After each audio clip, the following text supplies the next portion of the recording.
todo lo que los científicos descubrieron viendo películas de ciencia ficción. Expertos en la relación entre el avance de la tecnología y su reflejo en la literatura y el cine reflexionan sobre el futuro al que hemos llegado y el que aún nos espera.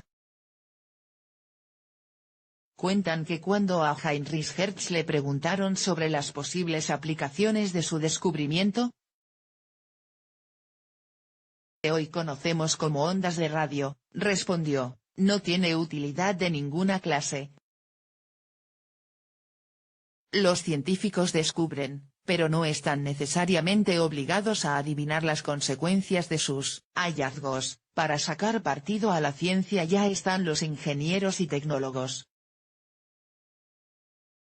Sin embargo, en ocasiones las ideas de estos se nutren de otro estante de la biblioteca diferente del de las revistas científicas, el de la imaginación humana volcada en forma de profecía tecnológica, o lo que solemos llamar ciencia ficción. ¿Realmente los innovadores se inspiran en la ciencia ficción? Trabajé en startups de alta tecnología durante 10 años antes de escribir mi primera novela. Leía sobre todo ciencia ficción y me ayudó a nutrir mi imaginación, cuenta el español el estadounidense A.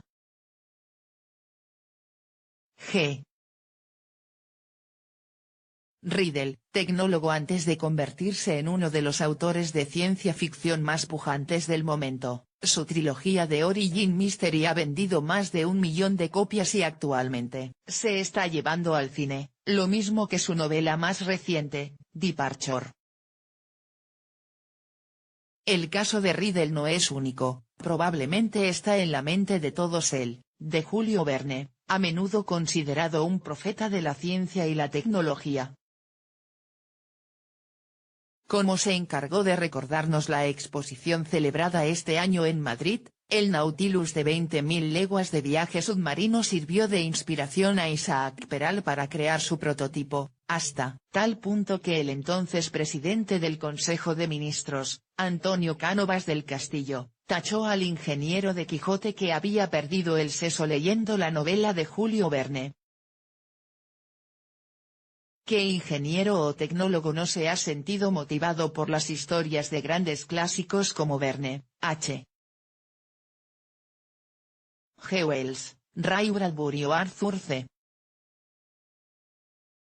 Clarke, o por las grandes películas y series del género?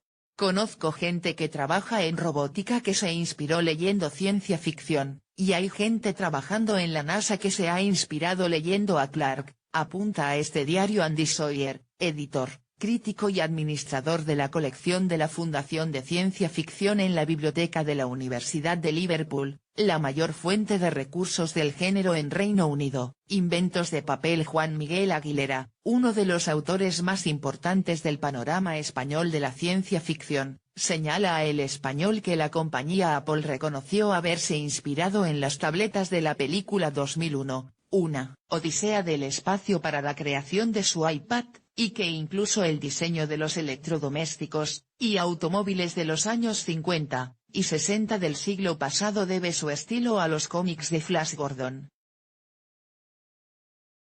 Los viajes espaciales y los cohetes en las novelas de Wells, el GPS en los relatos de Clarke o la robótica, y la inteligencia artificial en Asimov son ejemplos de avances que aparecieron, imaginados en las páginas de la literatura antes de nacer en el mundo real, enumera Paul Levy, escritor e investigador de gestión de la innovación en la Universidad de Brighton, Reino Unido.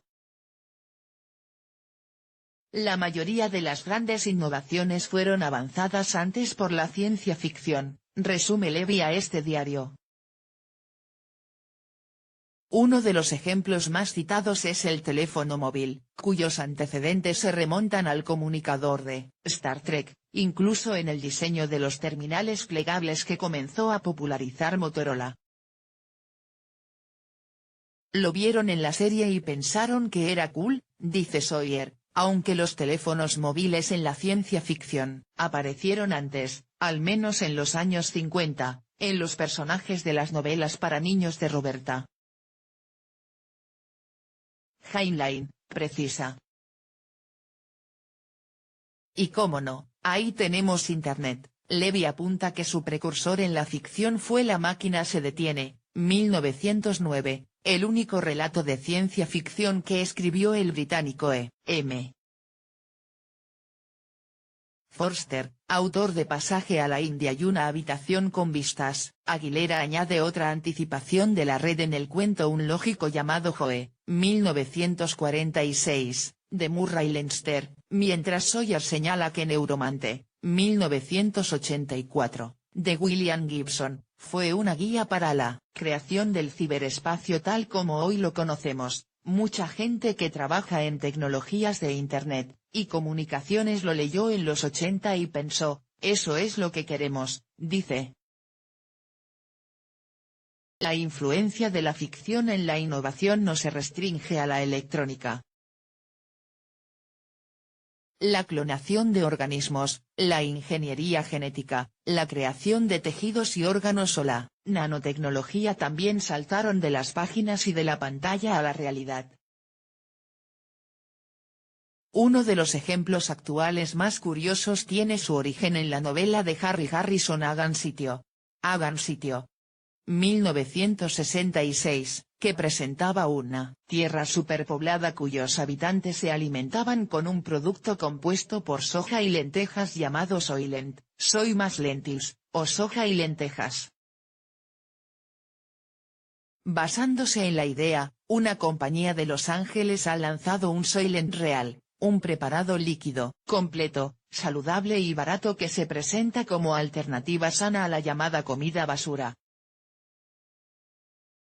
Claro que en la versión cinematográfica de la novela, Soylent Green, cuando el destino nos alcance. Dirigida en 1973 por Richard Fleischer, y protagonizada por Charlton Heston y Edward G. Robinson, el Soylent estaba en realidad fabricado con restos humanos.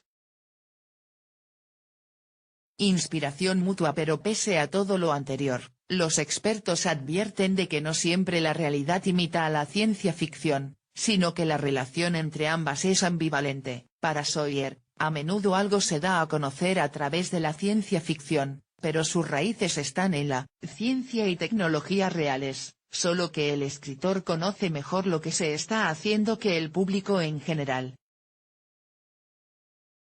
Por ejemplo, y regresando al caso de Verne y sus 20.000 leguas, el escritor, editor y profesor de la Universitat Politécnica de Cataluña Miquel Barceló recuerda que, el autor francés se basó a su vez en un submarino creado por el estadounidense Robert Fulton, quien en 1805 presentó su invento a Napoleón Bonaparte.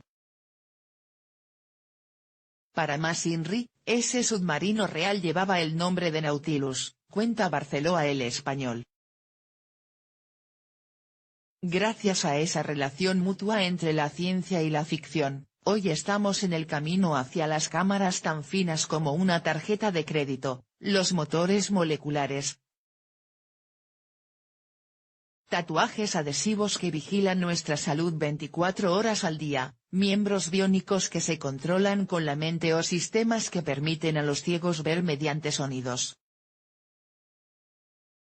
La realidad virtual ya es realidad real.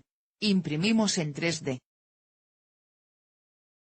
Los coches que se conducen solos ya están rodando por las calles. Existen prototipos que acercan a la realidad el tricorder de Star Trek, un escáner portátil para detectar enfermedades a distancia. Pronto saldrán al mercado 2 modelos de jetpacks, esos motores que se fijan a la espalda para volar como Iron Man.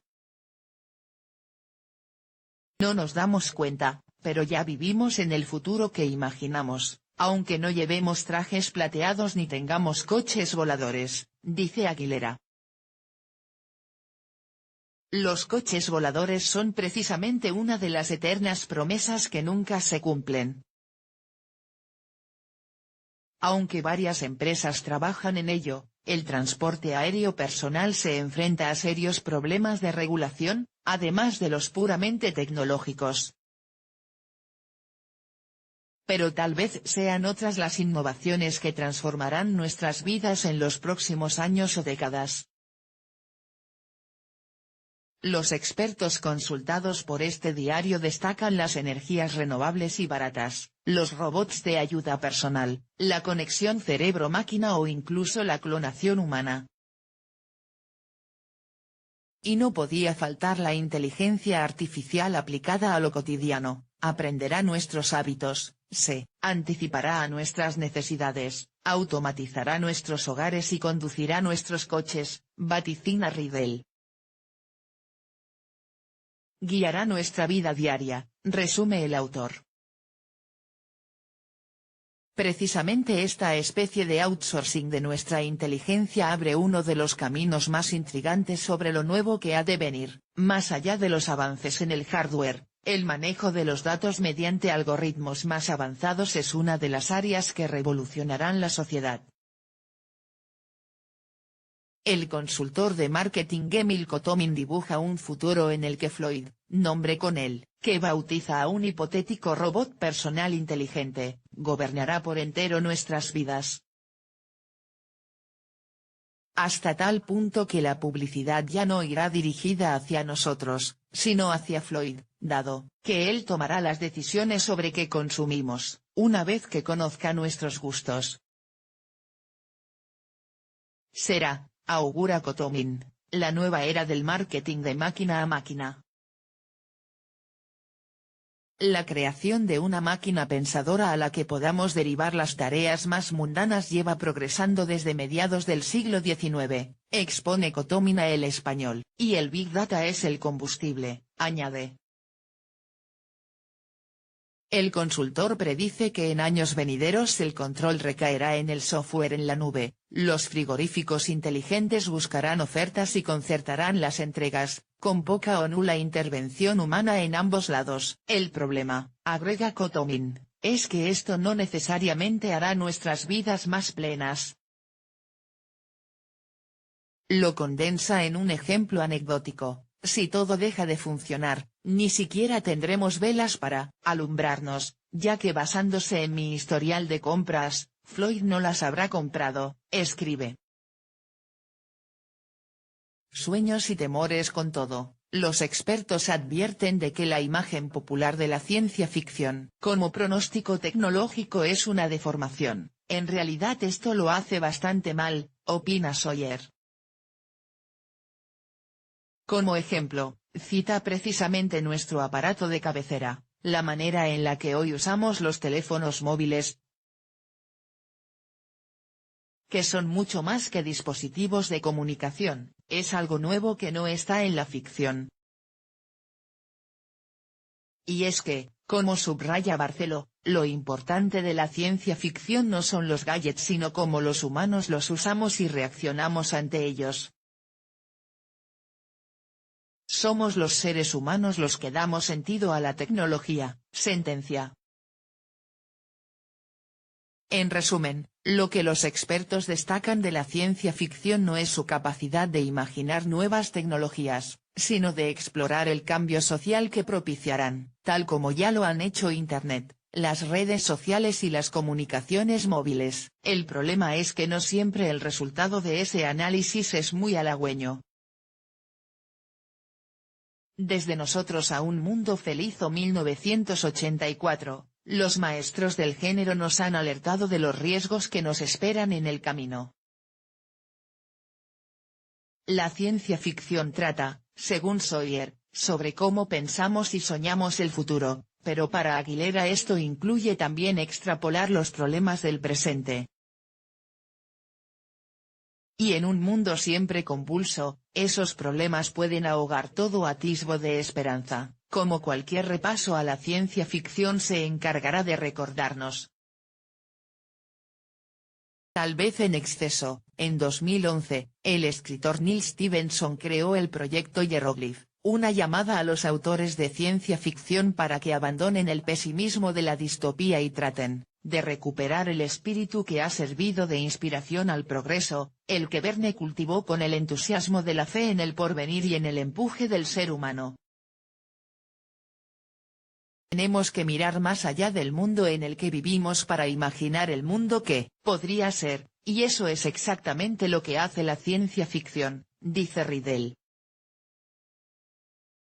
Para Barceló, este género que mueve legiones puede enseñarnos que hay otras maneras de vivir, de organizar la política, de relacionarnos unos con otros. Al fin y al cabo, si algo sabemos con seguridad sobre el mañana es que llegará. Y en palabras de Barceló, la ciencia ficción es un maravilloso aprendizaje para vivir en el futuro.